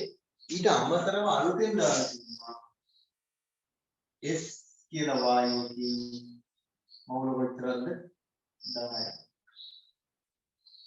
දැන් ඒකවල මෙතන මුළු වායු මවුල දාන්න උතන තිබ්බා 10යි මවුල. අර S මවුල 10ක් ආපු හින්දා ඔක්කොම මවුල ගන්න 20යි. තේරුණාද? හරි. ඔක්කොම මවුල 20ක් තියෙනවා මේක. එතකොට සමතුලිතතාවයේ දැන් මේ සමතුලිත පද්ධතියක්නේ. ලේඛනීය මූලධර්මයට අනුව පීඩනය වැඩි වුණොත් පීඩනය අඩු වෙන පැත්තට සමතුලිතය වෙනස් වෙන්නේ නැද්ද? ඔතන බලන්න පිටින් දාලා තියෙන්නේ මේ සමතුලිතයට සම්බන්ධ කෙනෙක්ද? පිටින් දාපු එක්කෙනා ඔය සමතුලිතතාවයට දායක වෙන කෙනෙක්ද නැති කෙනෙක්ද? කොහොමද දායකත්වයක් සම්බන්ධ කෙනෙක් නෙමෙයිනේ. වෙනම නිෂ්ක්‍රීය කෙනෙක් කියලාම කියනවා. S නම් නිෂ්ක්‍රීය වායු මවුල 10යි. සමතුලිත පද්ධතියකට නිෂ්ක්‍රීය වායුවක් දැම්මොත් ඒකෙන් සමතුලිතයට බාධාවක් ඇති කරන්නේ නැහැ. උෂ්ණත්වය වෙනස් වුණේ නැත්නම් පද්ධතියට වෙන මොකුත් පරිමාණ වෙනසක් ඒ වෙනස් වුනේ නැත්නම් පරිමාණ වෙනසක් කියන්නේ නැත්නම් පද්ධතියේ පිටින් නිෂ්ක්‍රීය වායුවක් නම් දැන්නේ නිෂ්ක්‍රීය වායුව ධර්මම් කියන සමතුලිතයට බාධාවක් ඇති කරන්නේ. සමතුලිතයේ ඒ විදිහට සමතුලිතය තියෙනවා. නිෂ්ක්‍රීය වායුව යන්වාදී යන්නේ. මෙරෝ කියන්නේ මතර ඇතුළේ ඉන්නවා. එතකොට බඳුන ඇතුලේ මුළු පීඩනය වැඩි වෙනවා. කොහොමද බලන්න. P සමාන n RT වෙනකම් බලමු. අපි දන්නවා PV සමානයි nRT වලට අනුව මෙතන මොනවද වෙනස් වෙලා තියෙන්නේ? උෂ්ණත්වය නියතයි. උස වෙනස් වෙච්ච නැති හින්දා උස මීටර 4යි තියෙන්නේ. උස මීටර 4යි. එච්චර වෙලා නැහැ. උස මීටර 4යි කියන්නේ මොකද්ද? පරිමාව වෙනස් වෙලා නැහැ. පරිමාවක් නියතයි. මේක නියතයි. උෂ්ණත්වය නියතයි. මවුල ගාන වෙනස් වෙලා. මවුල ගාන වැඩි වෙලා. පීඩනයේ මොකක් වෙලාද කියලා දන්නේ නැහැ. බලන්න. R කොහොමද නියතයක් නේ? තාපත්‍ර වාගේ නියතේ නේද? R නියතයක්. එතකොට පරිමාව නියතයි, උෂ්ණත්වය නියතයි, ආර්ය නියතයි. P සමානයි K වරක් N. ඒ කියන්නේ නියතයක් ඔක්කොම නියතින්ද මම කියනකොට දාගත්තා. එතකොට P කියන එක නා අනුලෝම සමානුපාතිකයි N. ඒ කියන්නේ මවුල ප්‍රමාණය වැඩි වුණොත් පීඩනය වැඩි වෙනවා. තේරුණාද? මවුල ගාන වැඩි වුණොත් පීඩනය වැඩි වෙනවා. මවුල ගාන එතකොට දැන් කලින් තිබ්බේ 10යි ඔක්කොම දැන් තියෙනවා මවුල 20ක්. මවුල 20ක් තියෙනවා කියන්නේ කලින්ට වඩා පීඩනය වැඩි වෙන්නේ. තේරුණාද? හරි එහෙනම් කලින්ට වඩා පීඩනය වැඩි වෙලා ෂුවර්. හැබැයි සමතුලිතයේ බලපෑමක් ඇති කරන්නේ නැහැ මොකක් හින්දාද? ඔය දාපු වායුව සමතුලිතයේ අඩංගු ප්‍රතිඵලයක් හෝ ප්‍රතික්‍රියාවක් නෙමෙයි. එහෙනම් සමතුලිතතාවයේ තියෙන වායු වල මොනවා වෙනස් වෙන්නේ නැද්ද? මවුල භාග වෙනස් වෙන්නේ නැත. මවුල භාග වෙනස් වෙන්නේ නැත්නම් ආංශික පීඩන වෙනස් වෙනවද උතන?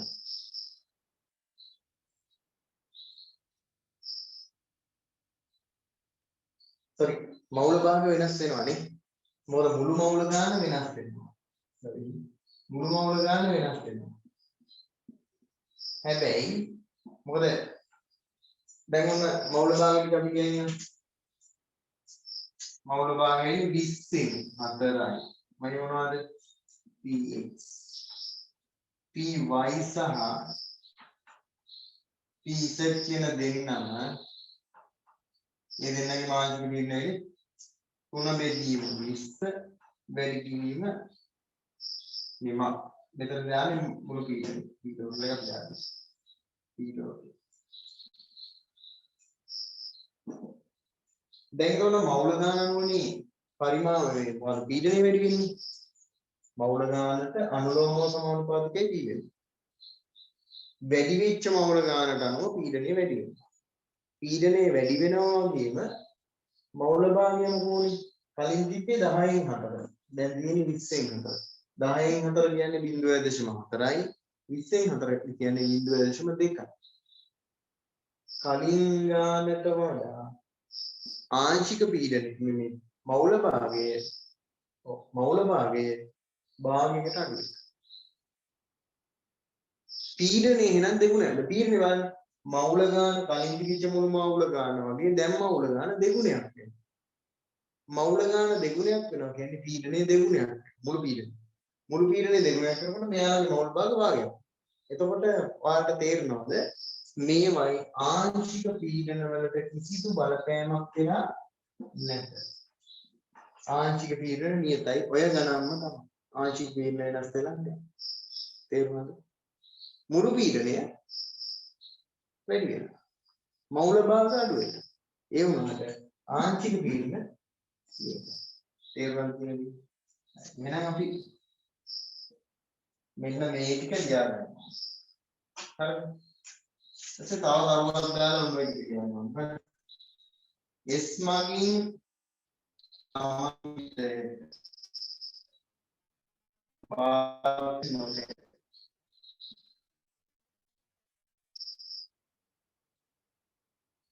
නොකරන නැත්නම් බලපෑමක් කියන්නේ බලපෑමක් ඇති වෙනවා ඒ හින්දා මොනවාද x ගේ y ගේ z ගේ ආංශික පීඩනය වෙනස් වෙන්නේ හැබැයි මේ තුන් දෙනාගේ මොනවාද මවුල භාග වෙනස් වෙනවා මුළු පීඩනය ඔක්කොම මුළු පීඩනය වෙනස් වෙනවා x y z ආංශික පීඩන වෙනස් නොවේ කොහොමද KT වෙනස් වෙන්නේ උෂ්ණත්වය වෙනස් නොවන හින්දා KT කියන්නේ උෂ්ණත්වය මත පමණක් වඩා පවතින නියතයක් තේරුණාද ඒකට දෙකේ ආංශික පීඩන වෙනස් නොවේ හරිද නමුත් මුළු පීඩනය වැඩි වේ මවුල භාග අඩු වේ නමුත් ආංශික පීඩන වෙනස් වෙන්නේ නැහැ තේරුණාද කියන දේ හරි ඔය ටික ලියලා අහන්නේ මොකද්ද අපි? ආංශික පීඩන ටිකනේ අහන්නේ. ඔව්. මෙව තත්ත්වයටදී xyz සහ s යන වායු වල ආංශික පීඩනද p හි අගයද p හි අගය කියන්නේ මුළු පීඩනය අහන්නේ නේ. ඔව් xyz දී ආංශික පීඩන හොයාගන්න පුළුවන් කොහොම. ඔව් s වල ආංශික පීඩනය හොයන්න පුළුවන්. s වලට වෙනම p සමානයි කියලා. s වලට වෙනම p සමානයි කියලා කියනවා. පස්සේ එනවා. එක වෙලෙ කිලිම 10 5යි කියලා නේ. නැත්නම් කෙලිම PV සමානයි දාන මුළු බඳුනේ දින මුළු වායු මොකද ගන්න. එතකොට දෙක වෙලෙ කිලිම 10 5යි කියලා මුළු PV. හරි ඔය ටික හදාගන්න ඔය ටික ලියා ගන්න.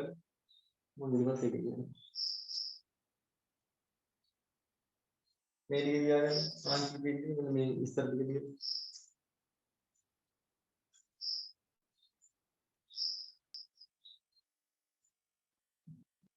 හරි. අපි ওই ටිකේ මේ ඉතුරු ටිකක් හදමු.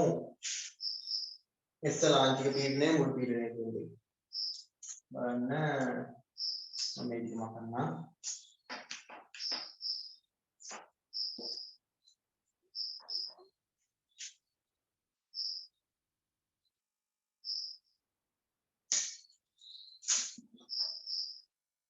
මුළු බඳුනට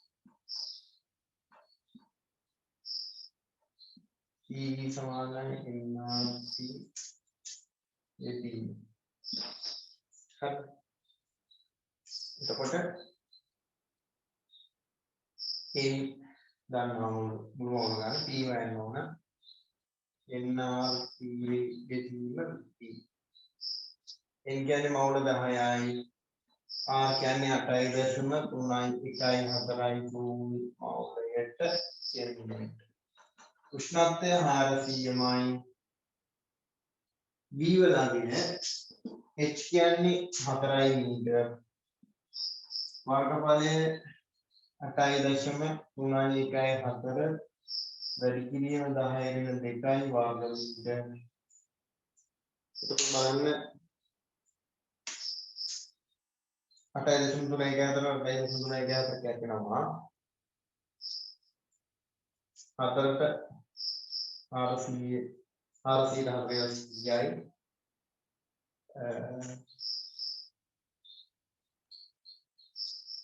ඊට පස්සේ මේ 10 ඍණ දෙක උඩට ගියාම 10 ධන දෙකක් බවට පත් වෙනවා 10 වර්ගය වෙනවා එතකොට එතන බිඳුව දෙකක් තියෙනවා ඒක 10 4යි එතන එකක් තියෙනවා 10 5යි එතකොට උත්තරේ එක වෙලෙ කිරීම 10යි 5යි දැස්සේ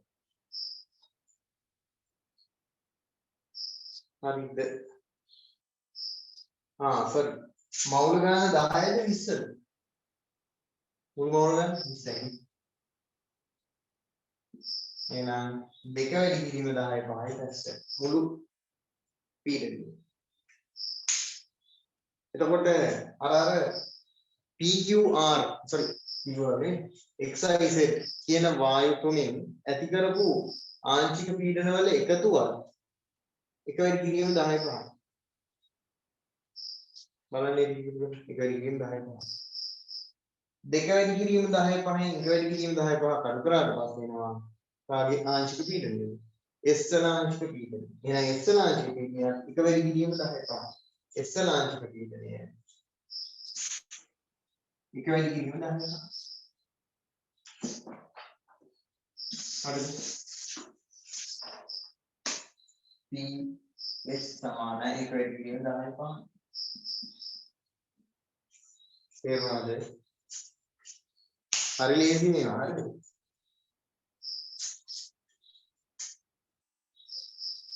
ඊළඟට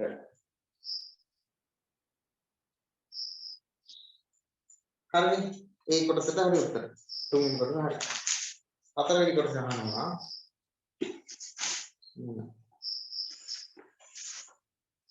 ඉහත තුනෙහි මිශ්‍රණයෙහි උෂ්ණත්වය සෙල්සියස් අංශ 127 දීම පවත්වා ගනිමින් T හි අගය නැවත 10 එක වැඩි කිරීම 10.5යි පැස්කල් දක්වා වෙනස් වීමට ඉඩ දෙනු නැති.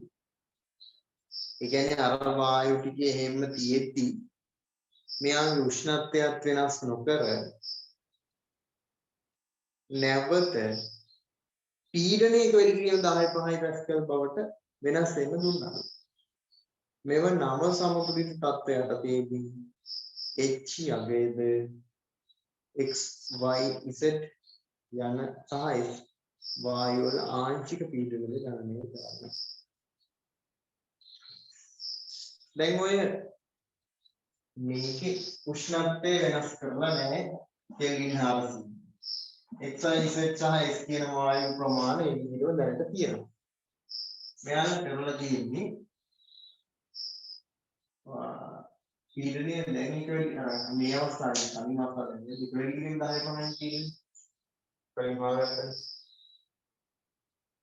ඊට පස්සේ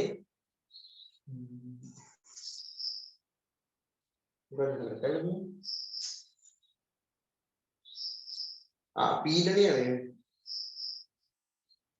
නැවත එක වැඩි කිරීම 10.5 දක්වා මේ එක වැඩි කිරීම 10.5 දක්වා වෙනස් වෙන්න ඉඩ දුන්නා. හරි. මවුල ගාන වෙනස් නොවි ඊට සමාන එනාදී වලට යන අපි ආයේ PV සමානයි NRT. මවුල ගාන වෙනස් නොවි උෂ්ණත්වයත් වෙනස් නොවි ආරෝප වෙනස් නොවි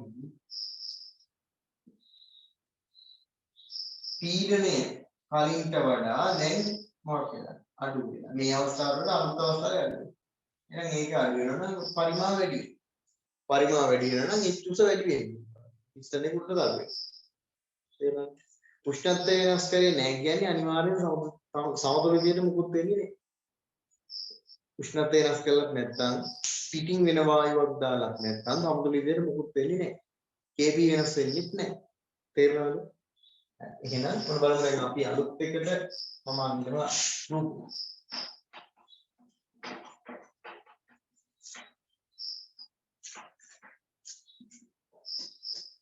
මේ රූපවල ඔන්න දැන් නව අවස්ථාව. මේ කලින් අවස්ථාව.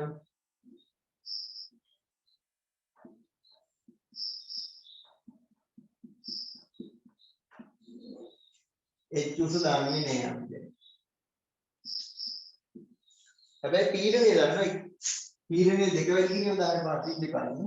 දැන් ඔන්න එක වැඩි කිරීම 10.5යි. පැස්කල් තත්ත්වයට ඇවිල්ලා. එන්න ඉඩ දුන්නා. උෂ්ණත්වය 127යි සෙල්සියස් නැත්නම් කෙල්වින් 400. තේරුණාද? ඕක ඇතුලේ තියෙන වායු ප්‍රමාණය x තියෙනවා y තියෙනවා z තියෙනවා x gas y gas z gas සහ x gas තේරුණාද? ඒ වෙනස් වෙනත් නැහැ. ඒ කියන්නේ මුළු වායු මවුල ගන්න මවුල 20ක් තියෙනවා.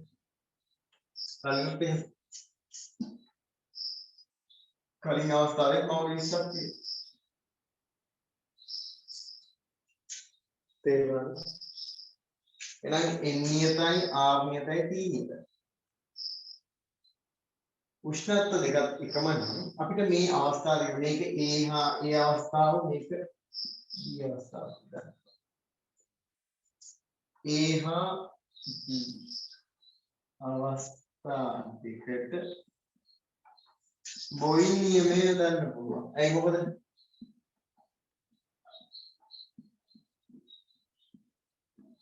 කොහොමද බොයිල් නියමය දාන්නේ? ඇයි මේ දාන්නේ?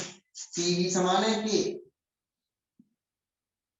උෂ්ණත්වය වෙනස් නොවන නියත වායු ස්කන්ධයකට අපිට බොයිල් නියමය දාන්න පුළුවන්. වායු පරිපූර්ණ. එහෙනම් බලන්නකෝ ආරම්භ P VA සමානයි T1 නියන්ත්‍රණය විදුලි දුක දානවා. මේක ये बीटा फिर बी ए समान है बी पीवी समान वर्ग එනම් ඉවරනේ අපෙන් අහන්න බෑ අපි මුළු පීරියඩ් එක ඉස්සෙල්ලා ගාගෙන ඉතින් අහන්නේ h අගයයි ආංශික පීරියඩ් එකයි නේ අපි මුළු පීරියඩ් ඉස්සෙල්ලා ගන්න ea අගේ දෙක වැඩි කිරීම 10යි 5යි va වෙනුවට අපි මෙන්න මේ a අකුර නිකන් දානවා තේින්න මොකද ඒක වෙනස් වෙන්නේ නැති හින්දා හරි 4 මීටර වාර ඒ කියන්නේ මෙන්න මේක හරස් කරනවා pb දන්නේ නැහැ vb වෙනුවට දානවා h අගය වාර හරස් කරනවා හරි මේ දැන් ඉතින් හරස් කරනවා කරේ තරගාම අතයි 3.1 4 එළිය 10 වෙන දෙකයි වර්ග තේරුණාද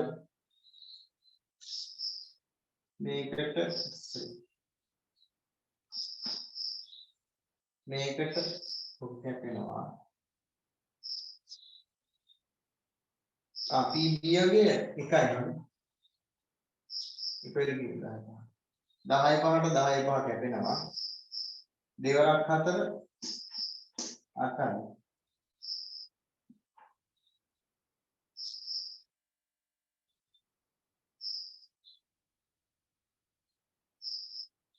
පීඩනය අඩු වෙන නම් පරිමාව වැඩි වෙනවා එහෙනම් x සමානයි 8යි මීටර එච්චරගේ ඊට 8යි දෙනවා තේරුණාද එච්චරගේ ආවතනින් ආංශික පීඩන ටික ඔතන මුළු පීඩනය වෙනස් වෙනවද ඔව් මුළු පීඩනය වෙනස් වෙනවා මුළු පීඩනය වෙනස් වෙනවා දෙක වැඩි කිරීම 10 5ට කිව්වේ දැන් එක වැඩි කිරීම 10 5 මුළු පීඩනය වෙනස් වෙච්ච හින්දා නමුත් මෞල භාග වෙනස් වුන්නේ නැහැ අපේ. කාගෙන් PQR S කියන ඒවායි මෞල භාග වෙනස් වුන්නේ. මුළු පීඩනය කලින්ට වඩා වෙනස් වුණා. එහෙනම් ආංශික පීඩනය වෙනස්. තේරුණාද? ආංශික පීඩනය වෙනස් වෙනවා. ආංශික පීඩනය එතකොට එන්නේ කිව්වේ. අන්න බලන්න. P x මෞල භාගය 20න් 4යි. ආංශික පීඩනය වෙන්නේ මුළු පීඩනය වෙන්නේ 10 5යි. ඔන්න බලන්න.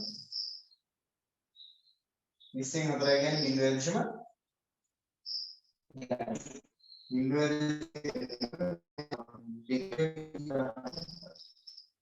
කලින් 4 වැඩි කිරීම 10 4 වෙන්නේ. දැන් 2 වැඩි. P y 20න් 3 වැඩි කිරීම එක වැඩි කිරීම 10 5. 3 වැඩි කිරීම 1.5 වැඩි කිරීම 10 5 10 4. එහෙමද?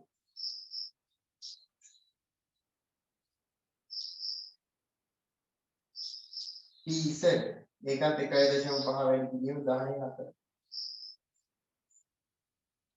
PSN here PS සමානයි තේනද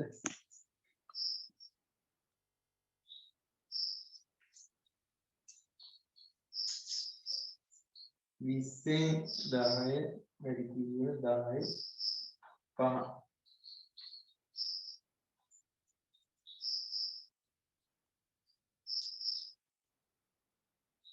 පහ වැඩි කිරීම 10 4. පහ වැඩි කිරීම 10 4. ඔන්න ඔක තමයි ඒව ආංශික පීඩනය. h යගේ මීටර 8යි 3x වගේ දෙක වැඩිකින් දාන අතර ටෙස්ට් කරන ආදීපක දාන්න ටෙස්ට් කරන්නේ ටෙස්ට් කරන දෙක වැඩිකින් දාන අතර y ඥානික ඉන්නේ කැල්සියම් 5 වැඩිකින් 10 4යි ටෙස්ට් කරන්නේ මෙයා 1.5 වැඩිකින් 10 4යි ටෙස්ට් කරන්නේ s ඥානික ඉන්නේ 5 වැඩිකින් 10 4යි ටෙස්ට් කරන්නේ තේරුණාද ඕක තමයි ඒකේ 4 වෙනි කොටසට 2006 පස්වෙනි ප්‍රශ්නේ 4 වෙනි කොටසට උත්තරේ. ඊට පස්සේ අනිත් එක. පස්වෙනි කොටසෙන් අහනවා මෙම ගණනය කිරීම වලදී ඔබ විසින් කරන ලද උපකල්පනය නම් ඒවා සඳහන් කරන්න. අපි මෙතෙන්දී සිදු කළ එකම උපකල්පනය මොකද්ද? මේ උපකල්පනය සිදු කරන්නේ. මෙතන සියලුම වායු පරිපූර්ණ බව විදිය දාලා සියලුම වායු පරිපූර්ණ බව. ඒක තමයි උපකල්පනය. හරි. අනිත් එකක් ගත්තාම උෂ්ණත්වය නියත නම් සමතුලිතතා නියතේ වෙනස් නොවේ. උෂ්ණත්වය නියත නම් සමතුලිතතා නියතේ වෙනස් නොවේ. අනිත් එක තමයි ප්‍රධානම අනිවාර්යෙන් කියන්නේ සියලුම වායු පරිපූර්ණ බව. ඒක තමයි ප්‍රධානම උපකල්පනය. ඒක දිය තිබ්බත් ලකුණු හම්බෙනවා. තේරුණාද? හරි. අපි ඔය කතා කරේ 2006 රචනා වල පස්වෙනි ප්‍රශ්නේ. ඔක අහලා තියෙන්නේ එන්තැල්පි වායු සහ සමතුලිතතාවයේ KP කියන කොටස. හරි. අපි ඉස්සරහදී KP KC KD KC oxygen ටික තියෙන මේ දෙවෙනි ප්‍රශ්නේ ඊළඟට හත්වෙනි ප්‍රශ්නෙන් අහනවා මේ හයවෙනි ප්‍රශ්නෙන් අහනවා KD ඒ කියන්නේ විෂම ජාතිය කලාප සමතුලිතතාවය. හරි. KD වගේ හොයන්න. ඒ ටික තියෙනවා.